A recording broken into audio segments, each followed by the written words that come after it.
The views and opinions expressed on the following program are those of the host and guests and do not necessarily represent those of any organization, including One Generation Away. The freedom of a people to choose its leaders is the root of liberty. Keep alive this experiment in liberty. Liberty, in case you've forgotten, is the soul's right to breathe. Government should be very minimal in protecting liberty. Peace cannot be purchased at the cost of liberty. The sturdy ground of liberty. Liberty once lost is lost forever. Fight for their liberty and for our security. Guarantees individual liberty. This great republic, born alone in liberty. Liberty. Liberty. Liberty. Liberty. Liberty. Liberty. Liberty. Liberty. Just how much do you want liberty? This is Liberty Nation with Tim Donner, a production of LibertyNation.com. Cutting through the double talk, taking on the topics, going after what the politicians really mean, and making it all clear. For your freedom and your liberty. Liberty Nation with Tim Donner. The end is nigh. At least that's what you undoubtedly believe if you watch CNN on Wednesday night. Welcome back into Liberty Nation Radio, a production of LibertyNation.com and heard from coast to coast on the Radio America Network. 7 hours straight. That's how long a succession of Democratic presidential candidates spent on CNN trying to scare the American people to death with not global warming or climate change or even climate crisis, but climate catastrophe. We have culled the best or worst of it for you. Plus, Andrew McCarthy is back to discuss his seminal book, The Plot to Rig an Election and Destroy a Presidency. LibertyNation.com managing editor Mark Angelides joins us to explain the latest drama and twists and turns in the seemingly endless saga of Brexit. And constitutional lawyer Scott Cosenza jumps on board for Talkin' Liberty, including San Francisco declaring the NRA a domestic terrorist organization. Say what? Say what? Say what? One more time. We commence the proceedings with our signature segment, Say What, where we roll out a virtual assembly line of wacky, astonishing, damnable, and ultimately revealing things uttered by politicians and the chattering class. It was an orgy of climate change alarmism that CNN, the most trusted name in news, put on display Wednesday night, a parade of Democratic presidential candidates claiming the end of the world is nigh, or at least a decade or so away, because of the neglect and evil of giant corporations and their collaborators, the party of climate change deniers known as Republicans. 7 straight hours of this. That's 420 minutes and 25,200 seconds of uninterrupted hysteria. I did the math. But before we start with just a smattering of the unhinged statements made by these environmental extremists or outright extremists running for the highest office in the land, please know that the operative phrase is no longer global warming or climate change or even climate crisis. It's climate catastrophe. And the surging Pocahontas, Senator Elizabeth Warren, said we need to take radical action like the Green New Deal right now. We better be willing to put the resources into it because the alternative is unthinkable. Life on Earth is at risk. And if we don't make this commitment, we not only cheat our children, we cheat their future and their children's future, and that is morally wrong. See, this is a moral issue. Leftists support Mother Earth. Trump and his fellow reactionaries have contempt for the planet. They want to rape and plunder it, destroy it for future generations. But you also better understand that climate catastrophe is just a single element of a broader social justice agenda. Listen to this question from a leftist full of fear and trembling about overpopulation, and then how old Bernie Sanders ties it to abortion. Human population growth has more than doubled in the past 50 years. The planet cannot sustain this growth. I realize this is a poisonous topic for politicians, but it's crucial to face. Empowering women and educating everyone on the need to curb population growth seems a reasonable campaign to enact.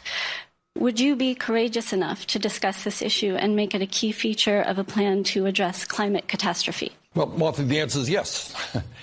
And the answer has everything to do with the fact that women in the United States of America, by the way, have a right to control their own bodies and make reproductive decisions. See what he did there?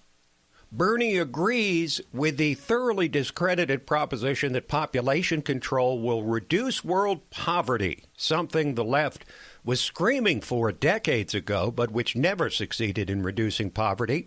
And so the woman's right to choose means more abortions, and thus population control. But speaking of discredited ideas or candidates, how about Joe Biden? And I'm not talking about the growing pool of blood accumulating in his left eye as he was interviewed. Sarah Cowgill noted on LibertyNation.com that some people tweeted tongue-in-cheek that it was Satan trying to get out of Biden's body before the man keeled over.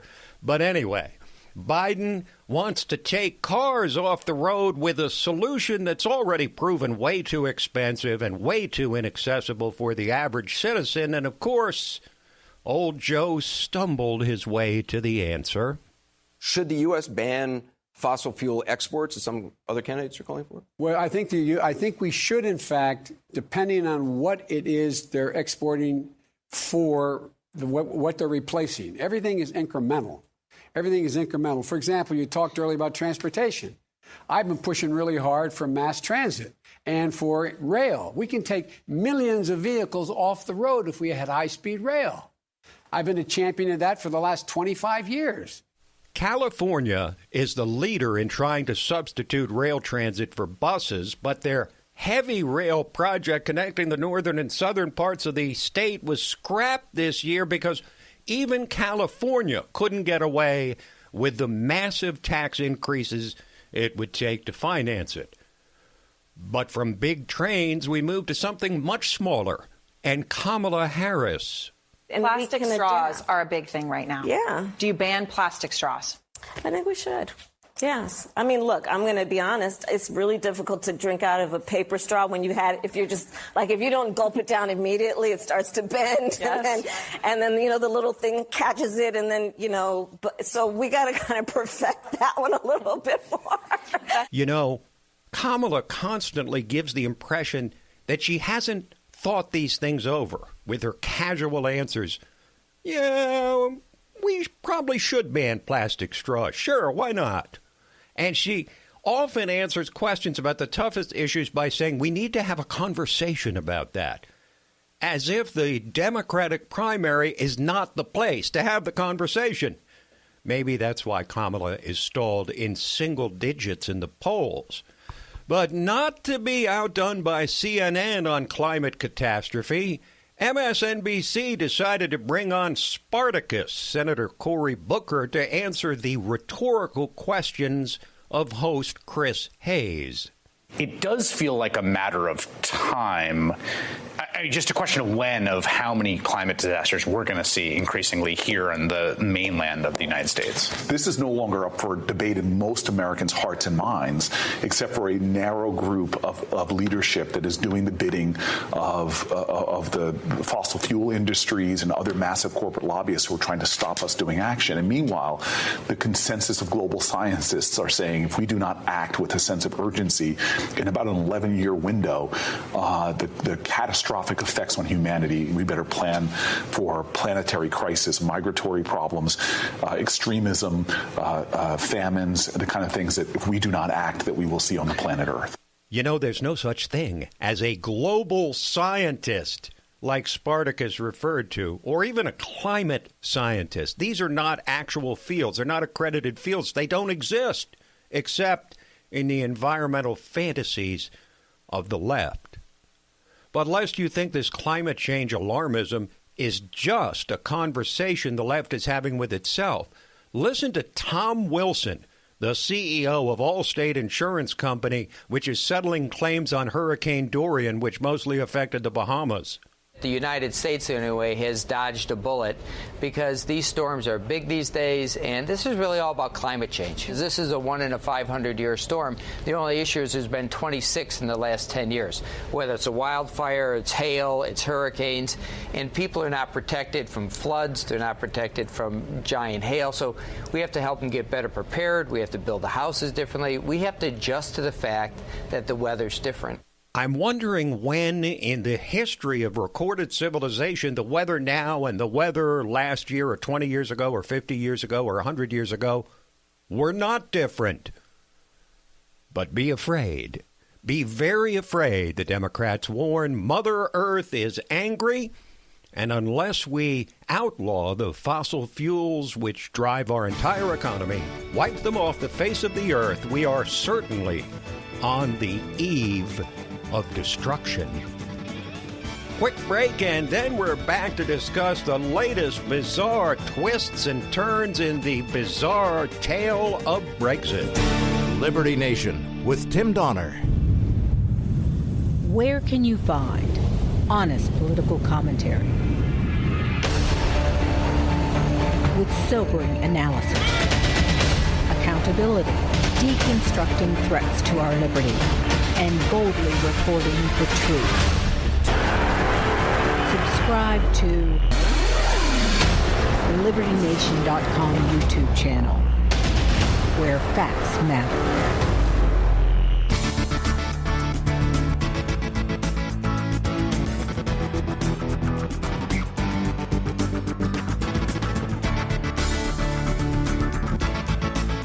We believe that all men are entitled to the blessings of liberty. This is Liberty Nation with Tim Donner.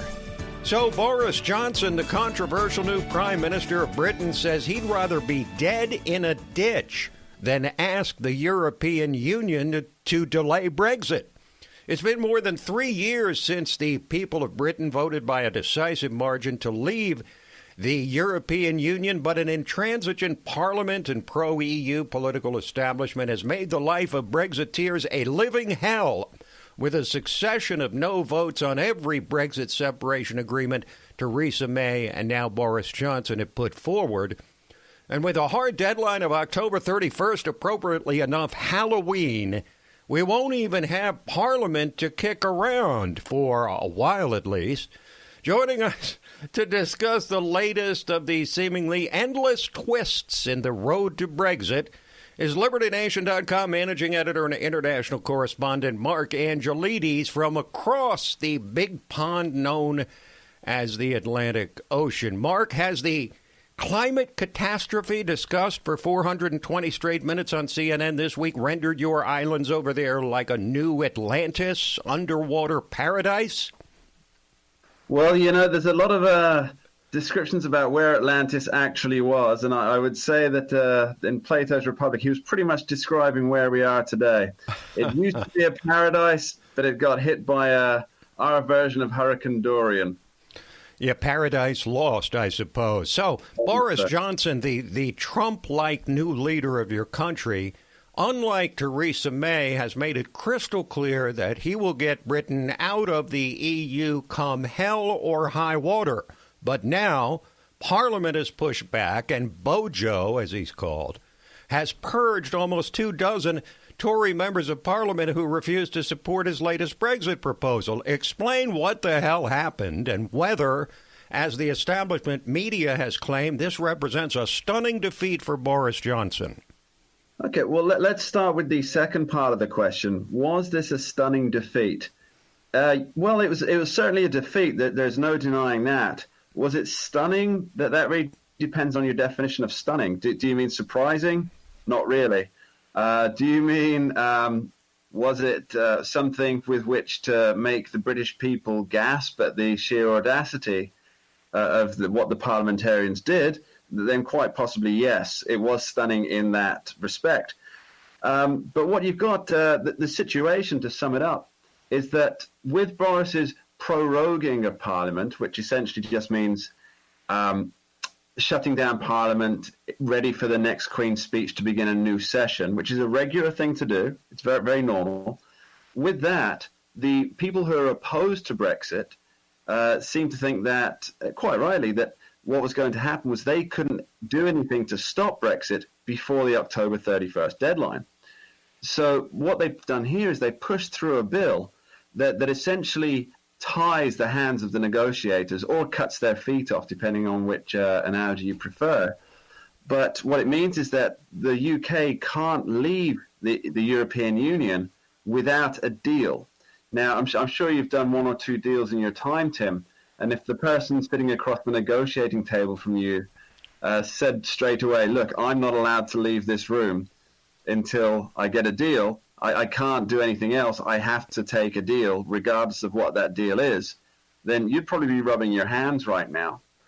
And that's the situation that we face. The Remain fans in Parliament have tied the government's hands and have now made it so Britain cannot leave without some kind of deal. The proposition that Brexit voters didn't know what they were voting for is false. The reality is that those who wish to remain either do know that their situation within the EU is going to change so drastically that it'll be unrecognizable within 5 years, or they didn't realize how much the EU is going to change over the next 5 or 10 years of its existence.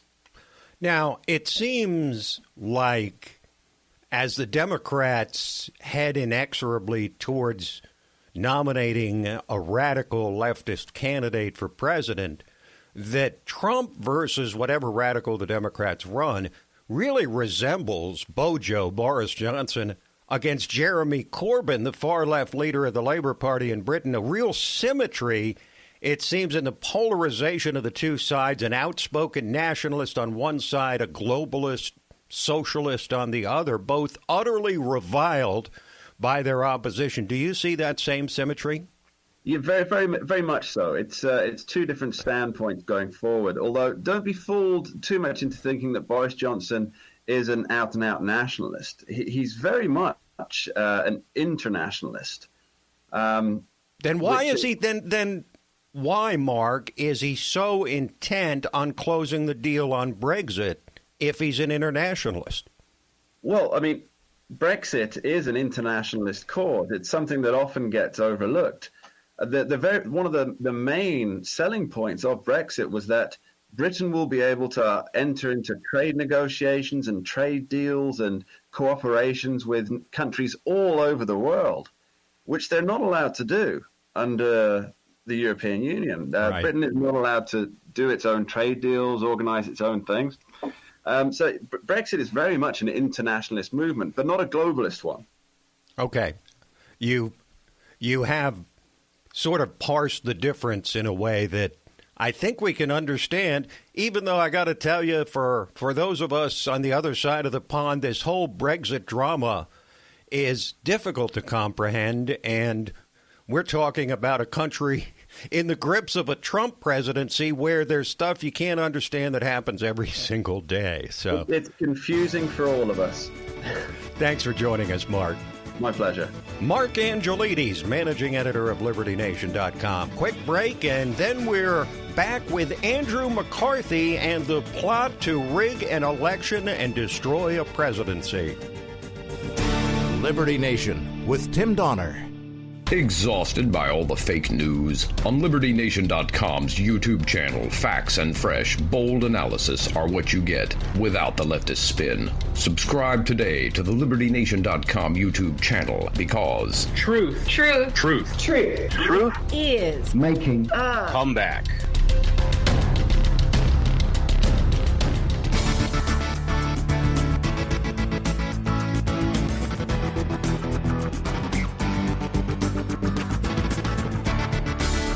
Far more important than my political future and far more important than yours, the well-being of our country. This is Liberty Nation with Tim Donner. Ball of Collusion, the plot to rig an election and destroy a presidency. That's the title of the seminal new book authored by the widely respected Andrew McCarthy, which breaks down in explicit detail how high Obama law enforcement and intelligence officials set up Donald Trump during the 2016 presidential campaign and then proceeded to try and take down his presidency.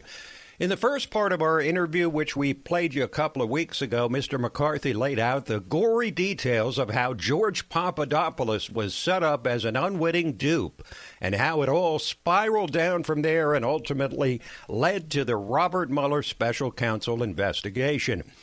And as we pick up our discussion now, Andrew McCarthy explains that the FBI surveillance of Trump led to not a criminal investigation, but a counterintelligence probe, which means President Obama, by definition, must have known about it.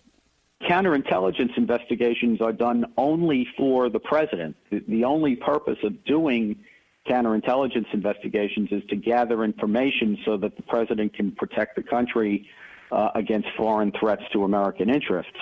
So when things are working as they're supposed to be working, a foreign counterintelligence investigation is done for the president in the first place. There would be no reason for a president to be insulated from such an investigation. And obviously here you're talking about the extraordinary use of these counterintelligence powers to monitor the opposition party's campaign. So this would have been the kind of thing that in a normal circumstances, not that there's anything particularly normal about that, that the president would be, and the White House would be being kept apprised of it.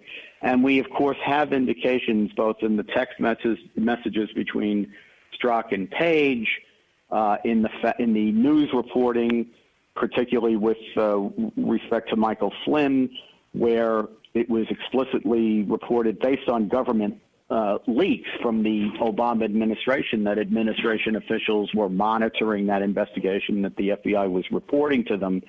And also a key meeting, which I write about in the book, on January 5th, 2017, which occurs in the Oval Office with President Obama and a small group of national security officials the day before they're planning to go up to Trump Tower to brief President-elect Trump on Russia's interference in the election, and where a topic at the White House meeting we know was what information could be shared versus withheld from the incoming Trump team.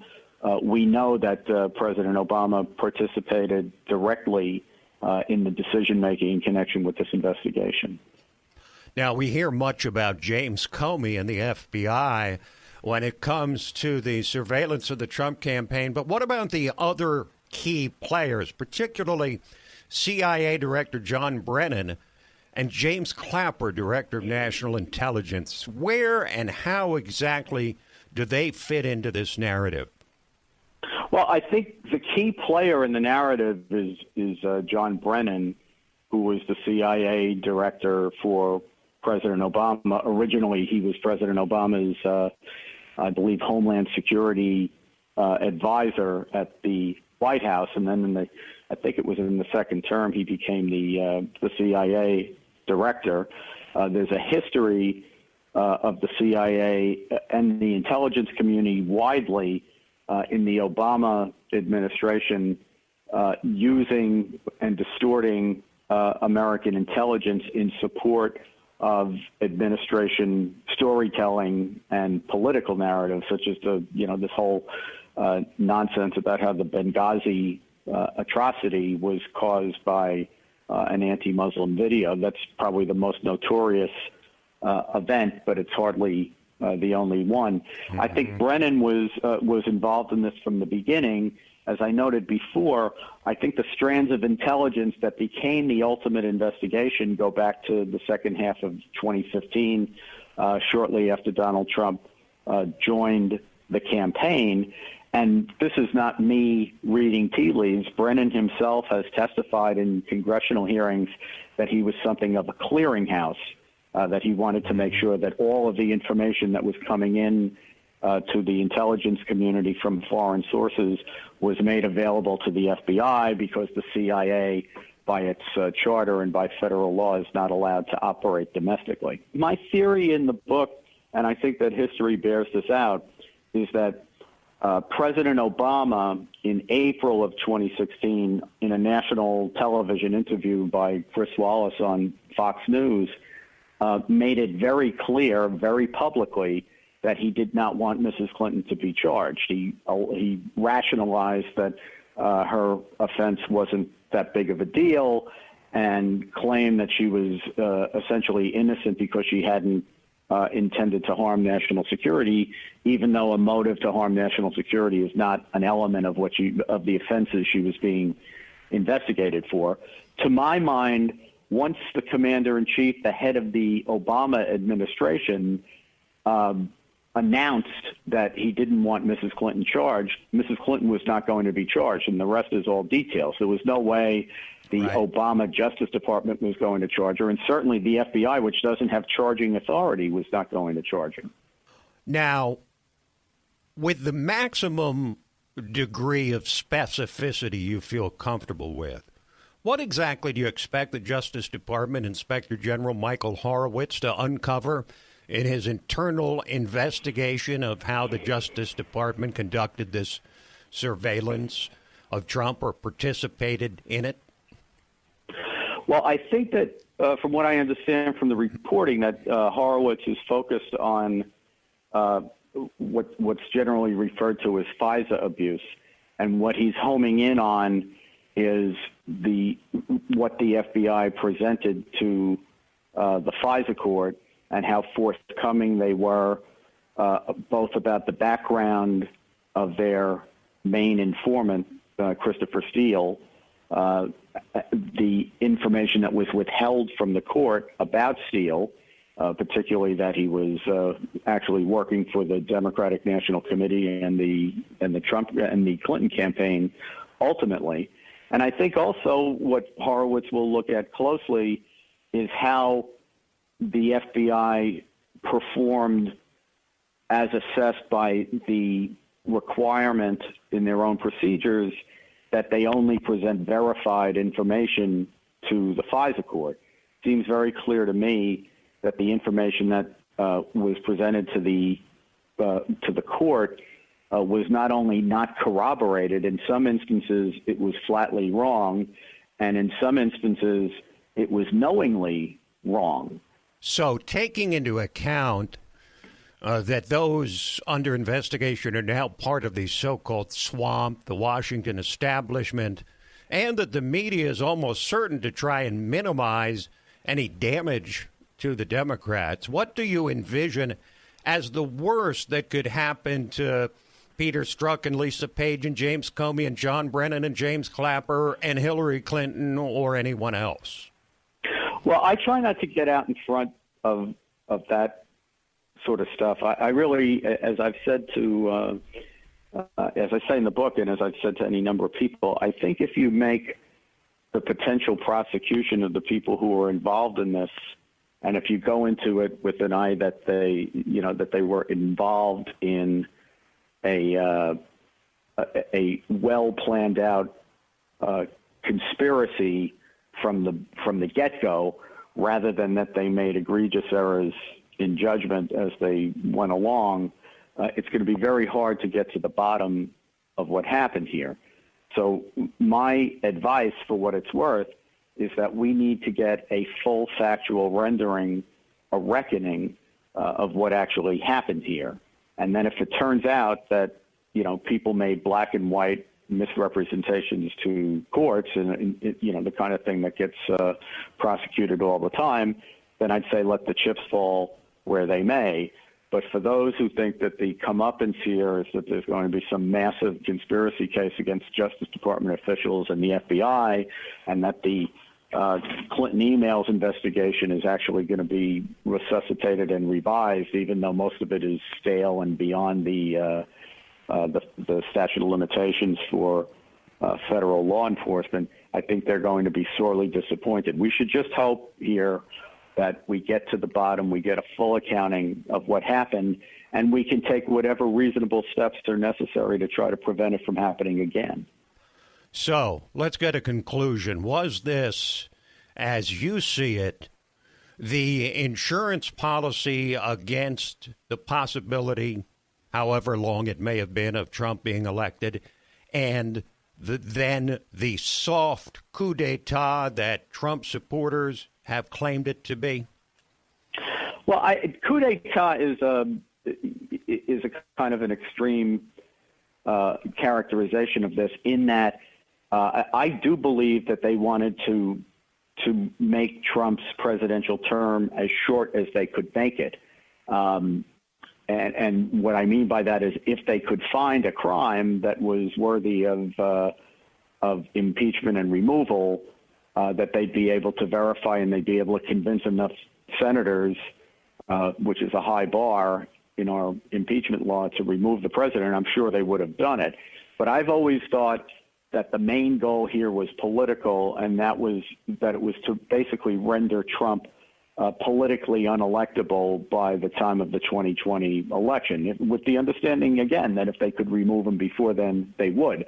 But I always thought the counterintelligence was a pretext for doing a criminal investigation without a predicate crime. The criminal investigation is a pretext to get impeachment talk going, and the impeachment chatter is, again, a pretext for what is ultimately the goal here, which is a political one, to make Trump a one-term or shorter president. The book is Ball of Collusion, The Plot to Rig an Election and Destroy a Presidency. The author, Andrew McCarthy, has been our guest. Mr. McCarthy, many thanks for spending some good time with us today. Well, thanks so much for having me. I appreciate it. Good luck with the book. Liberty Nation with Tim Donner. And now we have reached the section of Liberty Nation Radio, which we entitle Talkin' Liberty. It's when we welcome in our regular contributor, constitutional lawyer, LibertyNation.com, legal affairs editor, and a whole bunch of other titles we don't have time to go into. Scott Cosenza. Hello, Scott. Shorted me on the titles. Hello, Tim. Shorted you. Try to be a forgiving soul today on that. Give them an inch. They will certainly take a mile. Let's dive right into the New Mexico Supreme Court, Scott. A ruling that abolishes privilege on spousal testimony. This doesn't seem like that big a case, but it is. It's a huge case. It's so significant. I read the headline a few times before I thought, did they really say what they said they did? It has been the case for 180 years in the United States since the Supreme Court ruled on it, and really that's when the Supreme Court established the rule, but it existed even prior to that, Tim, in the United States, and I think in all countries with Western legal traditions, that if you were to be put on trial for a criminal offense, you would have the right to object if the prosecution brought your spouse to testify against you, that it's your privilege as the accused that you are not allowed to have your spouse testify against you. This is true. There's something called the priest-penitent privilege that people may be familiar with, which is that your priest or spiritual advisor can't be forced to testify against you, and this sort of thing. Like a lawyer. Lawyer-client privilege. Attorney-client privilege is one of the other privileges that we're well aware of. Well, the New Mexico Supreme Court, and to me it's a shocking decision, Tim. Chief Justice Judith Nakamura wrote for the majority that the spousal privilege is akin to some kind of vehicle of misogyny and anti-womandom, I guess. The gentleman is accused of a murder, okay? David Gutierrez is his name, and he's convicted of first-degree murder. And by way of the evidence, it certainly seems clear that he committed that murder and told his multiple spouses about it. One and then the other, not simultaneous. Right. I got that. And he argued the prosecution called his former spouse to testify, and she did, and implicated him in the crime. And he says that testimony should be disallowed because I shared that information with her as my spouse, and the privilege says that is a sacrosanct communication and can't be used against me. Well, the court in this case, rules that from this moment forward in New Mexico there will be no spousal privilege. This also includes in civil cases as well. So for any kind of car accident or whatever, look forward to spouses being forced to testify against the intimate habits of their. So in many cases, they'll be brought as hostile witnesses. You can absolutely right, and I expect that the justices who seem to be approaching this. It's a 60-plus page opinion, Tim. I haven't gotten through every word of it yet, but it seems to be a very much like the feminists who spell women W-Y-M-Y-N, so they don't have to use the word men. It's couched all about in this anti-male, pro-feminist language. Right. So that was a shocking decision by the New Mexico Supreme Court. But this next one is probably just as shocking, but probably totally unsurprising, because it comes out of San Francisco, where that city's supervisors have declared the National Rifle Association, the NRA, a domestic terrorist organization. Yes, Tim, in their search for climate justice. This is just part of the one of the building blocks, I think. Don't forget about reproductive justice. I haven't. Says Julian Castro has said. Yeah, I think this is more about climate justice, though. But they're all tied together, Scott. You don't understand. This is a social justice issue. It's not just about climate. It's not just about guns. It's all tied together. Don't you get that? I do get it, and that's the scary part. They've declared the NRA a domestic terrorist organization. That declaration, it's hard to see what force of law that will carry in terms of, the NRA, the lone NRA, one or two members that somehow got left behind in San Francisco, will they be rounded up and carted off to prison? Well, we don't presume that. It's just sort of more of a declaring, such and such. Just so we Barry Bonds Day or something like that. Just so we didn't have any doubts left about how badly they want to seize your guns. Now, and how fractured, I think, Tim, the nation is. And finally, Scott, we need to make it clear that we're concerned with liberty worldwide. Not just in the United States, that's our primary target, but there's a major threat to liberty in Hong Kong right now, where the Communist Chinese government is starting to crack down on dissenters in Hong Kong, where the leader, Carrie Lam, is going to withdraw the extradition bill that ignited protest. I think you want to redo that intro, because this is a good news story. In other words, the crackdown is... I know. Oh, okay. I'm sorry. I know, but that's all right. Let me start again. Scott, I think it's important for people to know who listen and now watch Liberty Nation Radio that we're concerned about liberty worldwide, not just in the United States, though that's our primary focus. And a major threat to liberty now is in Hong Kong, where China has cracked down on dissenters. But there is some good news from Hong Kong's leader, Carrie Lam, withdrawing an extradition bill that ignited the protests to begin with. I think it's huge news, Tim.